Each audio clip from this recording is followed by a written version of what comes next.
a saludar directamente con nuestro tercer invitado, el doctor Ramiro Aguilar. Vamos a poner en pantalla ahora sí al doctor Ramiro Aguilar. Doctor, bienvenido, gracias por acompañarnos aquí en Ecuador en directo. Tenemos que seguir hablando del tema de inseguridad, crisis carcelaria, caos en el país, producto de la falta de atención de las instituciones que son encargadas de velar por la seguridad del país. Vuelvo a tocar el tema del Ministerio del Interior. El Ministerio del Interior hasta el mes de junio ha ejecutado solo el 8,8% de su presupuesto. ¿Esto qué significa, doctor Aguilar? Bienvenido. Hola Jaime, un gusto saludarles, un placer dirigirme a la audiencia que nos escucha y nos sigue en redes, que son unos completos ineptos, pues. O sea, ¿qué significa ejecutar el presupuesto? Expliquémosle a nuestro público, a nuestros oyentes. En el año, el Estado ecuatoriano le asigna una determinada cantidad de recursos a una entidad para que, de acuerdo a su planificación hecha el año anterior, vaya realizando los gastos y las inversiones que considere necesarias durante ese ejercicio económico. Pero esto no sale de la chistera de un mago, es decir, el Ministerio del Interior el año anterior debió haber hecho una planificación y decirle al gobierno, a ver, el año siguiente necesitamos dinero para estos proyectos, para estos insumos, y al inicio del año, cuando se apruebe el presupuesto general del Estado, se lo entrega. Si durante el primer semestre del año la ejecución presupuestaria es del 10%, puede obedecer a dos razones. A que el gobierno no les haya transferido el dinero, en consecuencia no pueden ejecutar lo que no tienen, o que transferidos el dinero del Ministerio de Finanzas sean tan ineptos que sencillamente no puedan realizar las inversiones y los gastos que estuvieron planificados. Yo pongo en duda un poco la cifra porque ese 10% será superado por creces solamente con el pago de los sueldos y salarios de quienes están asignados al Ministerio de Gobierno, si es que se cuenta ahí, al Ministerio del Interior si se cuenta la policía. Si no se cuenta la policía, es sí probablemente que estén en el 10%, pero obedece a estas dos razones. O que el gobierno no les haya transferido los recursos, en cuyo caso el Ministerio del Interior debe decirlo, o que son unos ineptos pero completos, y no solamente es que pidieron de gana y pidieron de más del año anterior, sino que lo que pidieron no lo pueden ejecutar. Lo de este año, pues imagínense lo del año pasado.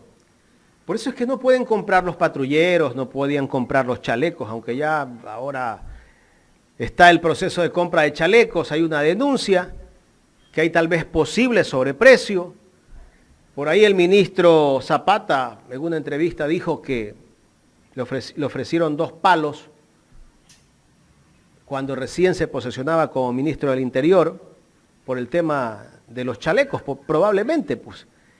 Pero es sorprendente que el ministro no conozca a quién le ofreció esos 2 palos. ¿Quién fue a decirle? Dice que fue de un momento a otro, que un minuto lo atendió. No conoce quién mismo fue el que se le acercó a la oficina del EQ 911. Pero bueno, todos estos problemas y estas sacadas de vuelta que tienen las autoridades del gobierno, ¿cuándo nos van a dar una solución al tema de inseguridad? En este momento vemos que prácticamente quienes ponen las reglas, doctor Ramiro Aguilar, que lo he leído mucho en el Twitter, y creo que de manera acertada usted lo dice, que quienes mandan dentro de las cárceles son las bandas, los jefes de las bandas. No solo mandan dentro de las cárceles, sino también desde lo que pasa acá afuera, en la calle. Doctor Aguilar. Sin duda, Jaime, pero a ver, el foco está en las bandas, sin duda. ¿De acuerdo? En las bandas tenemos un problema. Pero tenemos un problema igual de grave con la policía. Y esto hay que decirlo, Jaime, porque si no estamos cayendo en la trampa de victimizar a la policía o de pensar que la policía no existe, que es de humo. Me explico mejor. No existe forma, Jaime, no hay forma de que entren fusiles de asalto, municiones para esos fusiles, subametralladoras, pistolas 9 milímetros, granadas a una cárcel si la policía no las mete. O sea, sencillamente no existe, Jaime, no existe forma de que esas armas entren a la cárcel sin que la policía las meta. Y entonces ocurre una obra de teatro que es trágica y tenebrosa. Me explico mejor. La policía mete las armas para la banda que les compra las armas, para la banda que funciona como socio de la policía o como jefe de la policía o para la que esté en ese momento conchavada con la policía. Esa banda armada dentro de la cárcel tiene el control de la cárcel, tiene el control, ahí no tiene control el SNAI, es decir, las llaves de las celdas, la ubicación de los presos, lo controlan las bandas. El tráfico de personas dentro de la cárcel, la comida, el tráfico de droga, las bandas. Las bandas se enfrentan entre sí y la policía debe saber, porque debe tener inteligencia, información dentro de la cárcel, que se va a producir un enfrentamiento, porque el ambiente se caldea y la policía no hace nada. No hace nada. Se produce la masacre, la escabechina. Mueren 20, 30 personas, decapitan a otras tantas y la policía no entra. Hasta que la banda que les compró las armas termine de ejecutar a sus adversarios. Cuando la policía recibe aparentemente la orden de entrar por parte de la banda, entonces entran policías y militares puestos cámaras con los cascos e incautan fusiles y subametralladoras. También le ponen un poco de salsa y incautan refrigeradores, congeladores, etc. Y sacan una foto, dicen, ya tomamos el control de la penitenciaría, lo cual es mentira, y sacan unas armas ahí. Y nadie les pregunta a los policías. Entonces, 3 cosas que son básicas. ¿Cómo entran las armas? ¿Por qué no entraron antes de la masacre? Y ¿cómo es que vuelven a entrar? Porque, a ver, la cárcel se tranquiliza, sale la prensa de ahí, va el foco de la noticia a otro lado y las armas vuelven a entrar. Probablemente las mismas armas revendidas por la policía a otro precio. Y en la siguiente escabechina, en el siguiente motín, en la siguiente masacre, otra vez es la misma historia.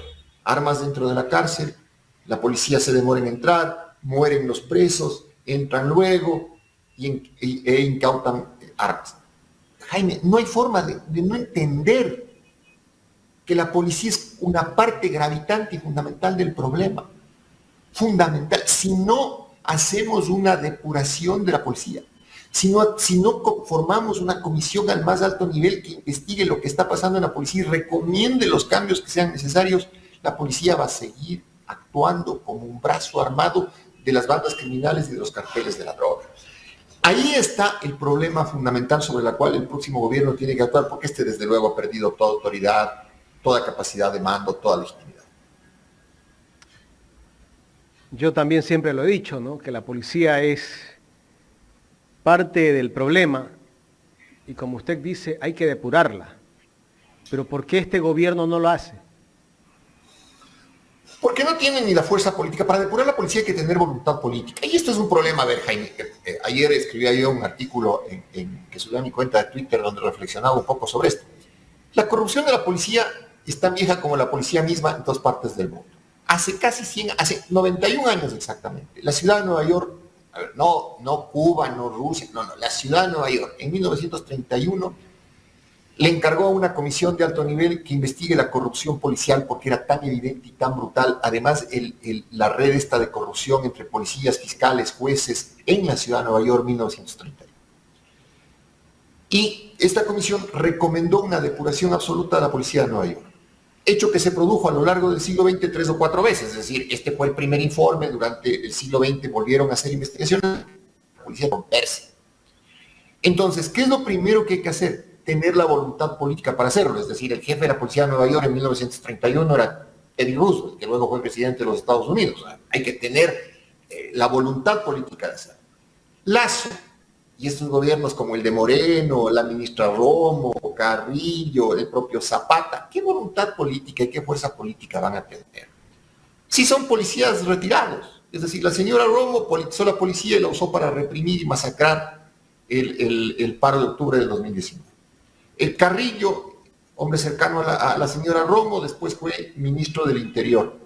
Después viene Zapata. Es decir, cómo puede haber voluntad política cuando el ministro del Interior es parte de la organización policial que está en entredicho? Y desde luego Lasso y el propio Moreno encontraron en la policía el sostén político para reprimir, para oponerse al derecho a la resistencia del pueblo, en hechos que no están esclarecidos en absoluto. La represión en octubre del 2019 y en junio del 2022. Entonces, cuando pierden calidad moral los gobernantes porque han usado a la policía para reprimir, ¿cómo la van a componer? ¿Cómo van a entrar a depurar? ¿Cómo van a hacer una comisión que investigue el ingreso a la escuela de policía, el ingreso a las escuelas de policía de la tropa, los abusos sexuales dentro de la policía? Nos hemos olvidado ya del crimen de la señora Bernal dentro de la escuela de policía, de las violaciones de cadetes dentro de la escuela de policía.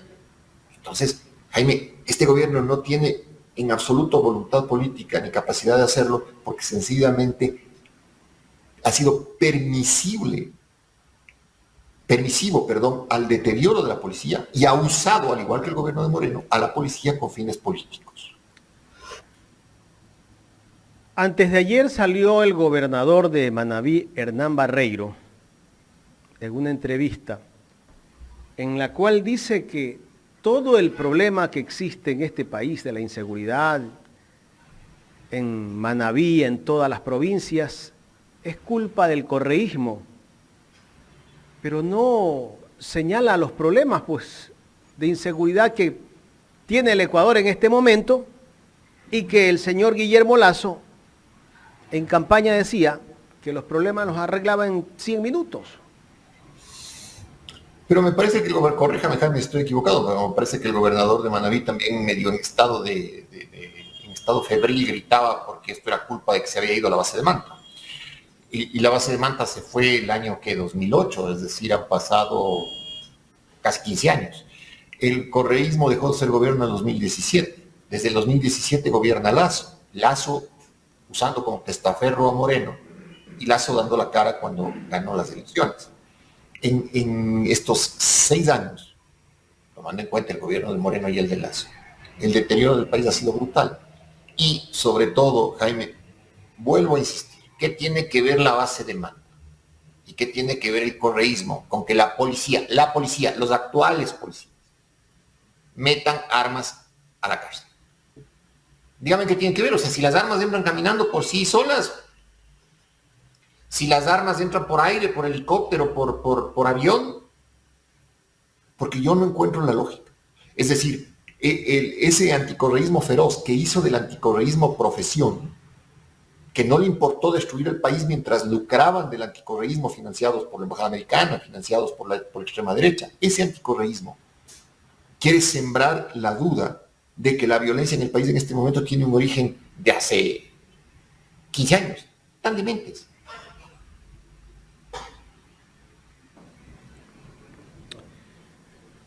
Doctor Aguilar, mucho gusto. Gustavo Jiménez le saluda. A ver, un poco para analizar este tema de qué es lo que se nos viene en el próximo gobierno, una vez que el 20 de agosto elija, si es que no hay una segunda vuelta o a un nuevo gobierno que va a durar 1 año y pico. ¿Qué podemos esperar los ecuatorianos de todo lo que se está viendo ahora? Porque ya falta muy poco para que vengan las elecciones. A un secretario de Seguridad Pública que sale a decirle al país que el problema que vive el país, que vive el Ecuador o que vive la sociedad es un tema de autoestima. Luego un presidente que sale a decir que todo lo que están haciendo los delincuentes es para dañar su imagen, como que la tuviera muy alta. Luego salen unos videos de las bandas a decir, discúlpenos por lo que ha pasado, ahora sí nos vamos a portar bien. ¿Qué esperamos los ecuatorianos con el nuevo gobierno? A ver, Gustavo, hola, ¿cómo está? Muy buenos días. Empecemos por los videos que a mí me parecen muy graves. Los videos aparentemente son un montaje hecho por inteligencia, por el centro de inteligencia que maneja Cobo. Un montaje hecho con los choneros al punto que un oficial de la policía en servicio activo está junto al líder de los choneros, a alias Fito. Pero los choneros ya desaparecieron del espectro delictivo en el Ecuador. En esta guerra de bandas internas fueron derrotados. En esta guerra de bandas que se vive a la interna de las cárceles y calles del país fueron derrotados. Entonces le sacan a Fito, que ya no representa realmente ningún peligro su banda, con un mensaje claro de una operación psicológica muy propio del concepto que puede tener un militar como Cobo, de hacer una operación de guerra psicológica contra su propio pueblo, contra su propia sociedad, vendiendo una falsa paz. Y ese que vende la falsa paz, después pone a unos 4 gatos que dice que son los lobos y que también quieren firmar la paz. A ver, usemos nuevamente el sentido común. Las bandas están enfrentadas en el país porque se están peleando territorios de salida de droga del Ecuador. Territorios de salida de droga. Y esa guerra interna entre bandas tiene un costo. Es decir, necesitan dinero. Y para poder sacar dinero, entonces, hay sicariato, hay vacunas, hay extorsión. Lo que vive la provincia de Esmeraldas, por Dios, es brutal. Es una provincia que en este mismo instante, mientras estamos platicando, usted y yo está viviendo una diáspora. Están saliendo los esmeraldeños a refugiarse en las otras provincias del país por el miedo. Entonces, vender estas operaciones psicológicas desde el centro de inteligencia que maneja Cobo, haciendo aparecer como que las bandas quieren paz. A ver, demos el paso siguiente. ¿Paz a cambio de qué? A cambio de que se respeten cada una su territorio del narcotráfico. Cada una que respete su espacio de microtráfico. Cada una que respete su espacio de trata de personas. ¿Paz a cambio de qué?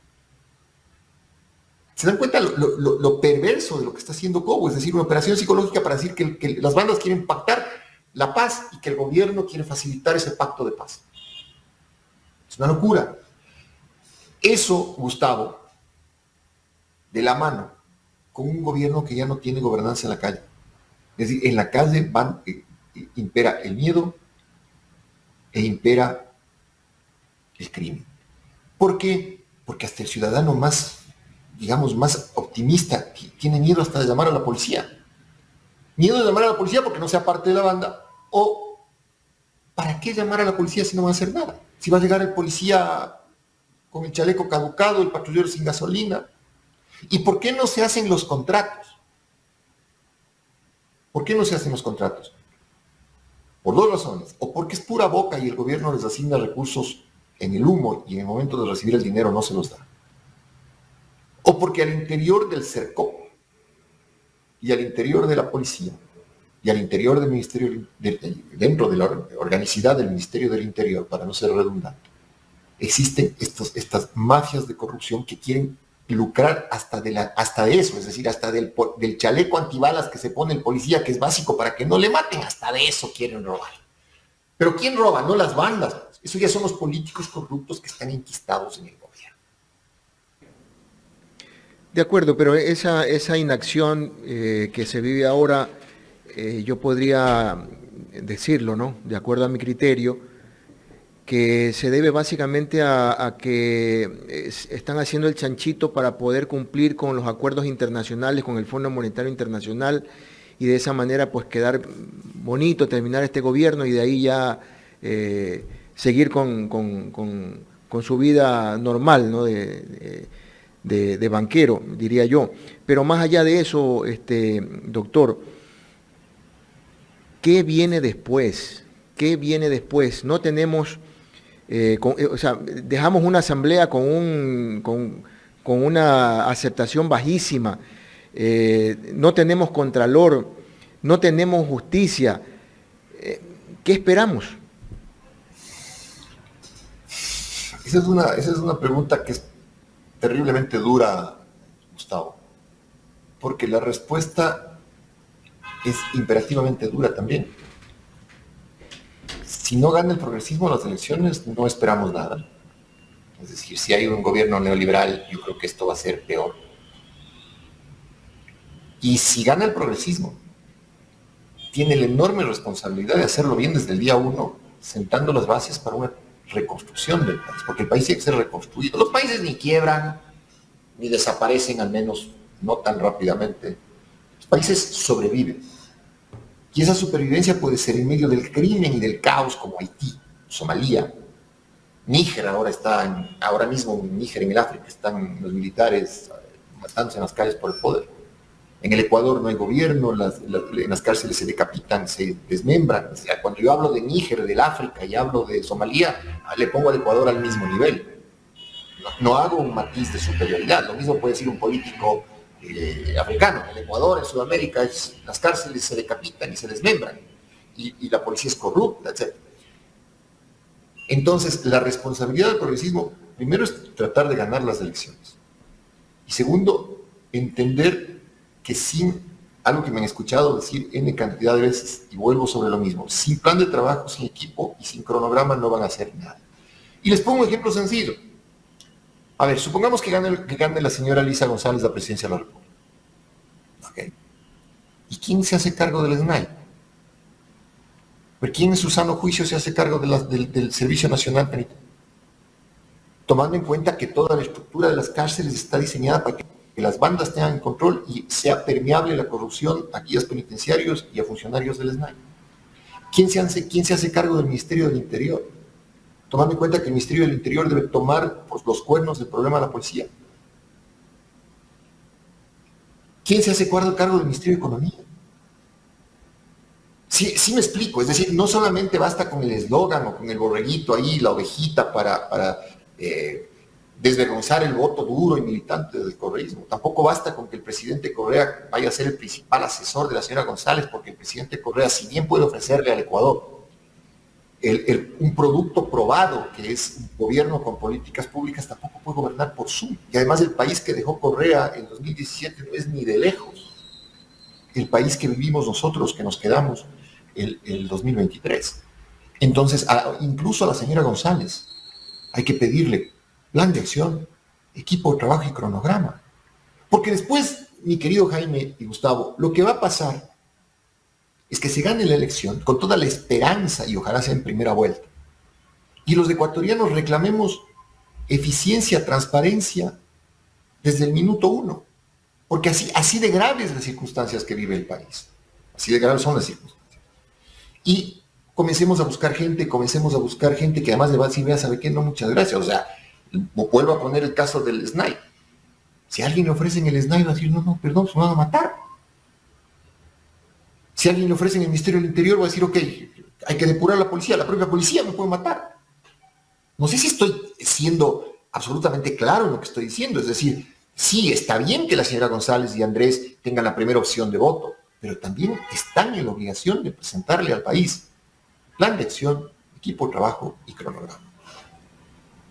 Pero así tan oscuro es el panorama, porque ya hubo, me acuerdo, la depuración que hizo en el gobierno de Rafael Correa con el ministro José Serrano. ¿Se acuerda? Esa depuración fuerte que logró cambiar esa estructura mañosa que había dentro de la policía en aquella época, y que inclusive hubo una revuelta donde el presidente se enfrentó con ellos. Eso fue duro y finalmente se consiguió lograr el control de esa institución. Lo mismo ocurrió con las cárceles. En las cárceles también hubo problemas al inicio del gobierno de Rafael Correa, y en un tiempo determinado de 3 años se logró definitivamente controlar eso. O sea, yo no lo veo tan complicado si se toma decisiones de gobierno, ¿no? Decisiones y políticas que se ejecuten a rajatabla. A ver, quizá Gustavo usted es demasiado optimista. Y quizá Gustavo usted está viendo con razón el producto eficaz que generó el gobierno del expresidente Correa hasta el 2017. Pero, le repito, el Ecuador del 2023 no es ni de lejos el Ecuador del 2023. Los problemas en la policía son mucho más agudos, porque el deterioro político, el deterioro moral, el deterioro ético, el deterioro profesional es mucho mayor. Y también le voy a decir una cosa que es cierta. El propio correísmo, la propia Revolución Ciudadana tiene que cuidarse hacia la interna de no verse penetrada por los carteles de la droga, que deben estar desesperados en este momento por meterse incluso dentro del progresismo, dentro de la Revolución Ciudadana, para poder sobrevivir. Porque el problema del narcotráfico en el Ecuador, de habernos convertido dolorosamente en un narcoestado, es una realidad que ni de lejos vivió el expresidente Correa entre el 2007 y el 2017, y que los ecuatorianos ahora vemos con estupor. O sea, al punto, Gustavo, que quien sea a cargo del SNAI o sea a cargo del Ministerio del Interior y quiera depurar policía o controlar cárceles, lo primero que va a tener que decir es, bueno, ¿y quién cuida de mi vida? Y de la vida de mis hijos, de mi mujer, de mis papás. ¿Quién cuida? La policía.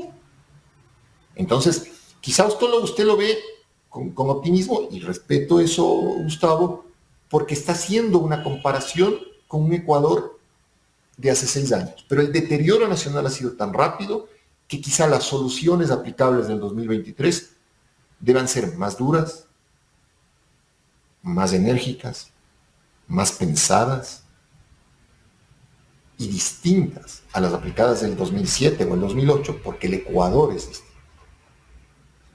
Doctor, yo tengo un par de preguntas más, ya en la recta final de esta entrevista, pero antes quiero pedirle a la gente que está conectada que ponga su like. Que no cuesta nada, pongan su like. En este momento espero más like para impulsar el trabajo que hacemos aquí en Ecuador en directo. Bien, doctor, el presidente que tenemos en este momento al inicio nos vendió humo. Dijo que en 100 minutos arreglaba los problemas del Ecuador. Ahora hay un candidato que dice que arregla los problemas de hace 100 años del Ecuador en un día. ¿Nos vende humo este señor o qué nos está vendiendo? Se vende baba. Vende baba. Si se refiere a Villavicencio, es un gran vendedor de baba. Es un gran vendedor de baba.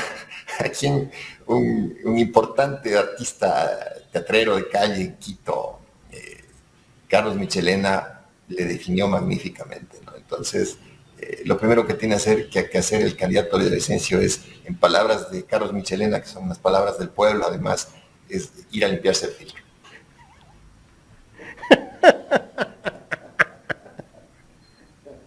Lo definió bien, ¿ah? No yo. Fue Carlos Michelena, que además es un espectáculo en el humor, así que solamente me estoy apropiando. Yo me he reído viendo ese video, doctor. Y cuando lo vuelvo a ver, vuelvo a reírme. Es de una indignación además muy legítima de Michelena, muy legítima, ¿no? Muy legítima. Así que primero que se limpie el filtro. Anda, lávate el filtro. Exactamente. Doctor, en otro tema, Boscán tuvo que salir del país junto a su esposa y su familia porque hay una amenaza contra su vida. Boscán, que defendió a este gobierno porque ellos hicieron la promoción para que Lasso llegue al poder y acusaban a Correa que perseguía a la prensa. Ahora, ¿cómo definimos pues al gobierno de Guillermo Lasso en cuanto al tema de libertad de expresión? A ver, yo creo que en el tema de Boscán hay que esperar un poco que se sedimenten las cosas para dar un juicio de valor respecto a si efectivamente el hombre se fue porque le amenazaban o se fue por otra cosa. En todo caso, si yo soy un hombre profundamente respetuoso de la vida humana y el respeto y de la separación que debe haber entre los temas personales y los temas profesionales.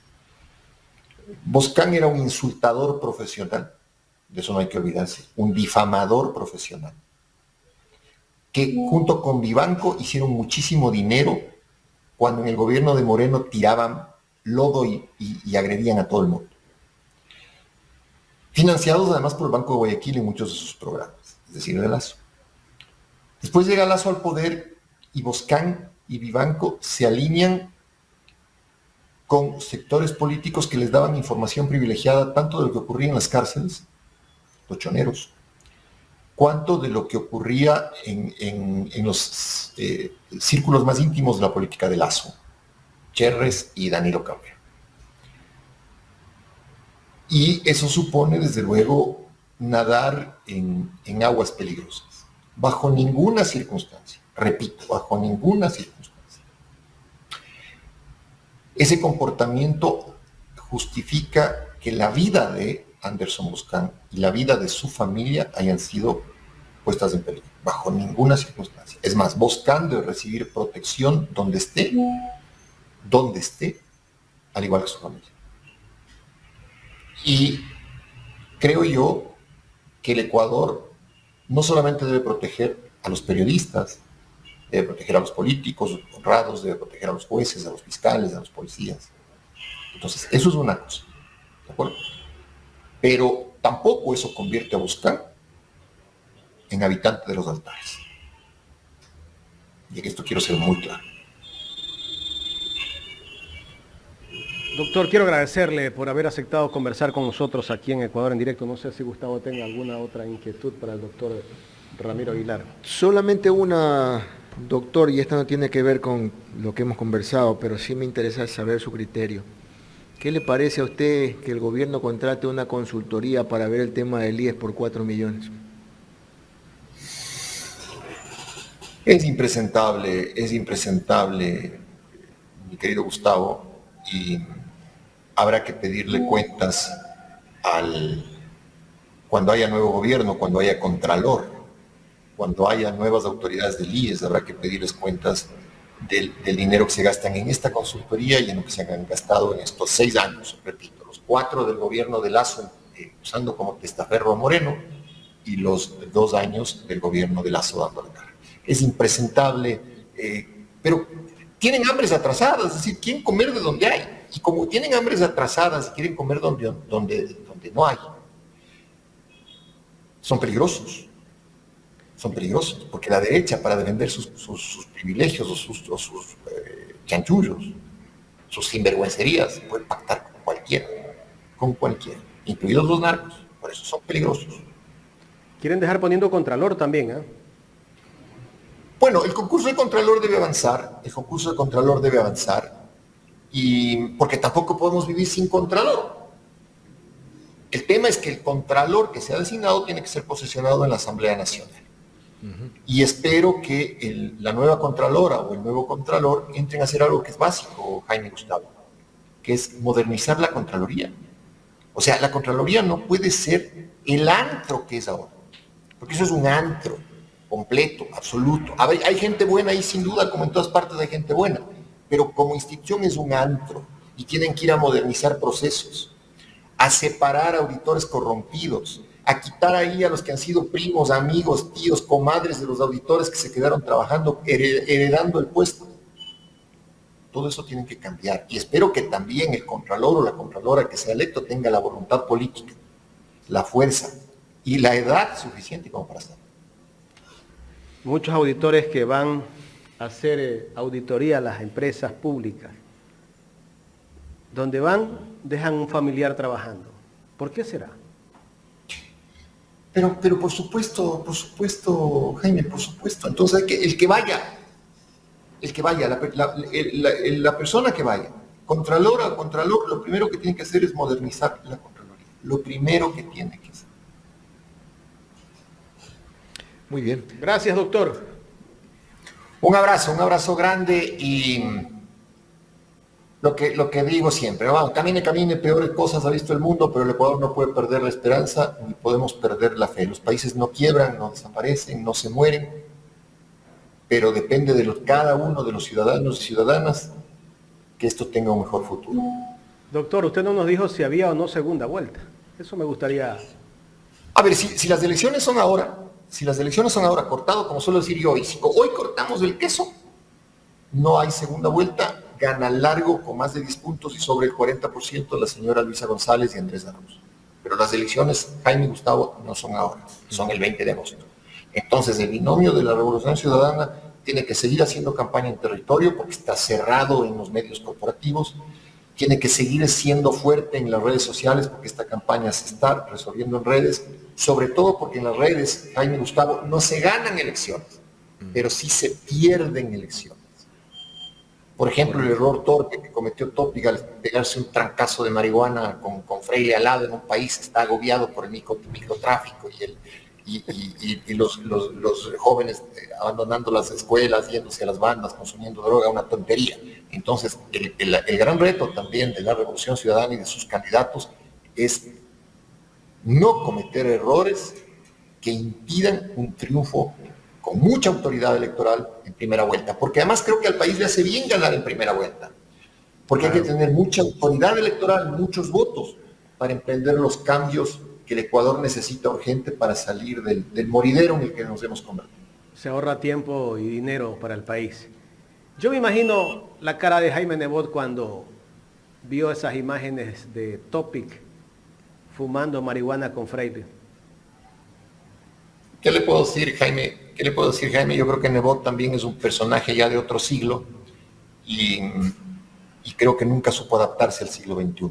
Y es una pena porque es un hombre inteligente. Fue en muchos de los tramos de sus alcaldías un buen alcalde, pero no supo incorporarse al siglo XXI. Y ese es el principal reto que tenemos todos los seres humanos, ¿no? Vivir nuestro tiempo. Vivir nuestro tiempo. Y ese es un mensaje particular para Gustavo. Esa es la importancia, Gustavo, de ponerle un termómetro al Ecuador del 2023. Porque el Ecuador del 2023 es completamente distinto al del 2007 o al del 2017. Entonces, el gran reto, mis queridos amigos, es tomarle la temperatura al tiempo que uno vive y tratar de vivir de acuerdo a ese tiempo, a pesar de las canas, a pesar de las arrugas, a pesar del tiempo, el tiempo de vida, de la edad, me refiero. Gracias, doctor. Muy amable, doctor. Que tenga un buen día. Un abrazo. Hasta luego. El doctor Ramiro Aguilar, analista político en el programa Los Especialistas de Ecuador.